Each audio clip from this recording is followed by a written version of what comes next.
ذبح کرتا ہوں خدا کے حکم سے، تیرے لہو میں ہاتھ بھرتا ہوں۔ سعادت مند بیٹا جھک گیا فرمانے باری پر، زمین و آسماں حیران تھے اطاعت گزاری پر۔ حضرت اسماعیل علیہ السلام اگرچہ 9 سال کے تھے، لیکن آپ نبی تھے، اس لیے آپ نے وہ کلام کیا جو نبی کا کلام ہوتا ہے۔ قرآن پڑھ کر دیکھو، اللہ فرماتا ہے، اللہ تعالیٰ ارشاد فرماتا، قال یا ابت افعل تأمر ستجدونی انشاء یا ابت افعل ما تأمر ستجدونی انشاء اللہ من الصابرین۔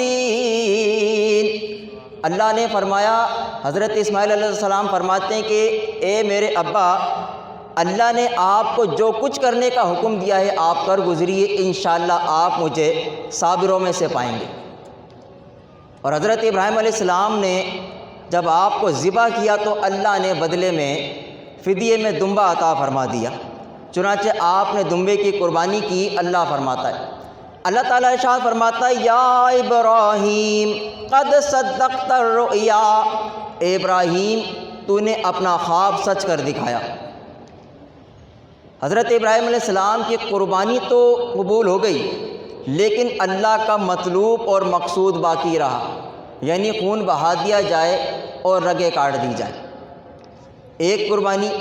دوسری قربانی حضرت عبداللہ والد ماجد محمد الرسول اللہ صلی اللہ علیہ وسلم۔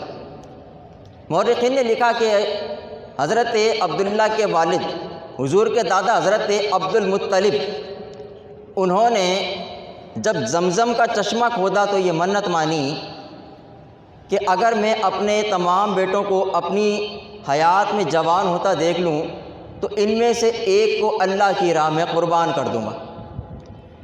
چنانچہ اللہ نے آپ کی اس مراد کو پورا کیا، آپ نے ان بیٹوں کے درمیان قرآن اندازی کی اور نام آیا حضرت عبداللہ کا۔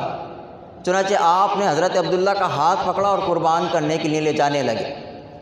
قریش مکہ نے آپ کو روک دیا، انہوں نے کہا ہم ان کو اس طرح ذبح نہیں ہونے دے سکتے، آپ ان کے معاملے میں اجلت سے کام نہ لیجئے، بلکہ یوں کیجئے کہ کسی کاہنہ کے پاس چلتے ہیں اور اس سے مسئلہ حل کراتے ہیں۔ چنانچہ یہ ایک کاہنہ کے پاس چلے گئے اور اس نے کہا کہ یوں کرو کہ حضرت عبداللہ اور 10 اونٹوں کے درمیان قرآن اندازی کرو۔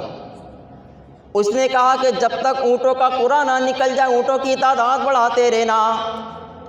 حضرت عبد المطلب نے یہی کیا کہ آپ نے حضرت عبداللہ اور 10 اونٹوں کے درمیان قرآن اندازی کی۔ جب قرآن نکالا گیا تو حضرت عبداللہ کا نام آیا، چنانچہ کاہنہ کے کہنے کے مطابق آپ نے 10 اونٹ اور بڑھا دیے۔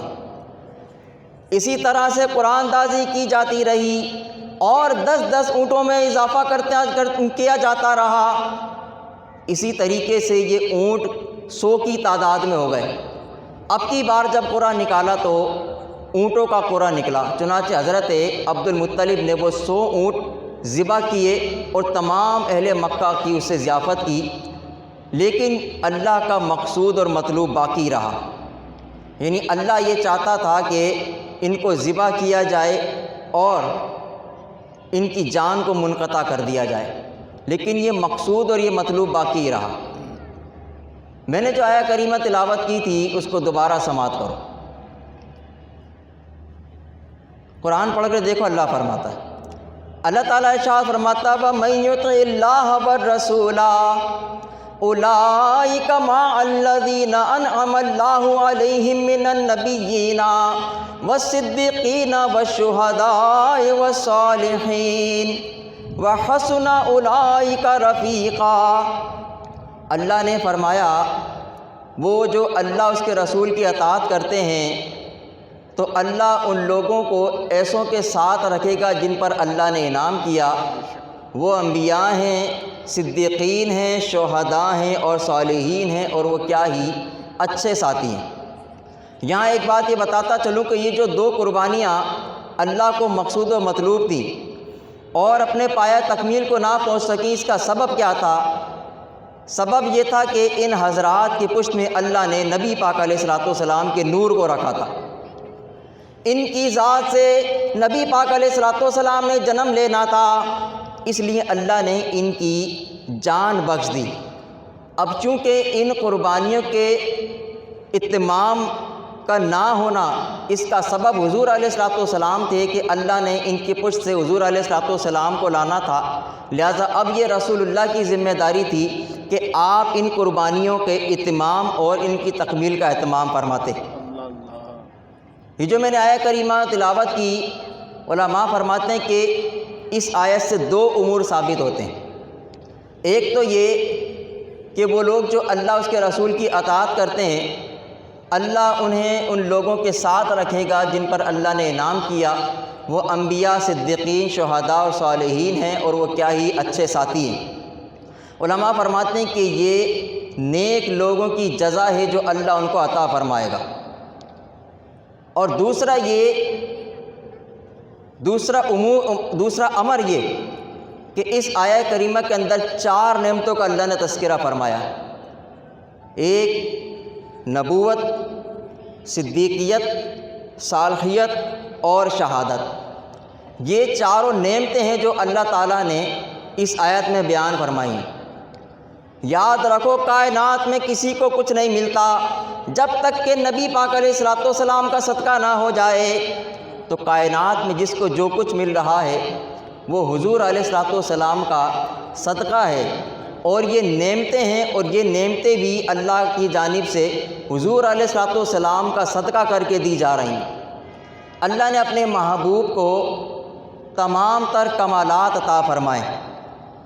جس طرح درخت کی اصل جڑ ہوا کرتی ہے، وہ اس کے حسن و کمال اور جمال کا باعث ہوا کرتی ہے، کائنات کی اصل اور کائنات کے حسن و کمال و جمال کا باعث حضور علیہ الصلوۃ والسلام کی ذات ہے۔ اب سوال یہ پیدا ہوتا ہے کہ کسی شے کے نعمت بننے کے لیے کن باتوں کا ہونا ضروری ہے؟ یاد رکھیں کہ جو چیز حضور علیہ الصلوۃ والسلام کے دامن سے جاری ہوگی وہ نعمت بنے گی، وگرنہ اللہ اگر کسی کو عطا کرے گا تو وہ فقط عنایت کہلائے گی، وہ نعمت بننے کی صلاحیت نہیں رکھتی جب تک کہ حضور علیہ الصلوۃ والسلام کے دامن سے جاری نہ ہو۔ جب تک کہ اللہ اس کو حضور کا صدقہ نہ بنا دے وہ نعمت نہیں بن سکتی۔ اور کسی شے کے حضور علیہ الصلوۃ والسلام کے دامن سے جاری ہونے کے لیے اور اس کے نعمت بننے کے لیے 4 باتوں کا ہونا بہت ضروری ہے۔ تھوڑا پانی لے آؤ میرے لیے۔ ایک تو یہ کہ وہ نعمت حضور علیہ الصلوۃ والسلام کے دامن میں موجود ہو۔ دوسرا یہ کہ حضور علیہ الصلوۃ والسلام کائنات میں سب سے افضل اور اعلیٰ و بالا ہوں۔ تیسرا یہ کہ حضور علیہ الصلوۃ والسلام اول ہوں، اور چوتھا یہ کہ اس نعمت کے تقسیم کے اختیارات بھی حضور کو دیے جائیں۔ یاد رکھو، حضور علیہ الصلوۃ والسلام سب سے اعلیٰ و افضل و اعلیٰ و بالا ہیں۔ درود شریف پڑھو گے۔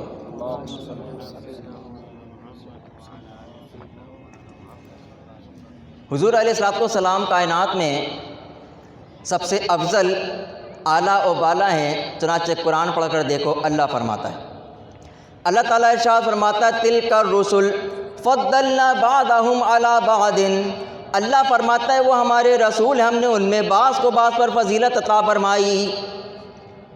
اور اللہ کی مخلوقات میں انسان سب سے افضل۔ علماء فرماتے ہیں انسانوں میں انبیاء کرام سب سے افضل، انبیاء میں رسول سب سے افضل، رسولوں میں نبی پاک علیہ الصلوۃ والسلام سب سے افضل۔ کائنات بھی اللہ کی مخلوق ہے، معلوم ہوا کائنات میں اگر کوئی سب سے افضل ہے تو وہ نبی کریم علیہ الصلوۃ والسلام ہے، وہ حضور علیہ الصلوۃ والسلام ہے جو سب سے زیادہ افضل ہیں۔ اور مستدرک امام حاکم کی حدیث حضرت عبداللہ ابن عباس فرماتے ہیں کہ حضور علیہ الصلوۃ والسلام وجہ تخلیق کائنات ہیں۔ اس حدیث سے یہ پتہ چلا کہ حضور علیہ الصلوۃ والسلام کائنات میں سب سے افضل، اعلیٰ و بالا ہیں۔ دوسرا یہ کہ حضور علیہ الصلوۃ والسلام اول بھی ہوں۔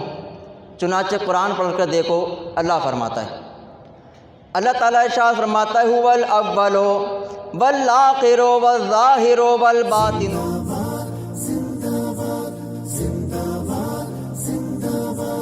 زندہ باد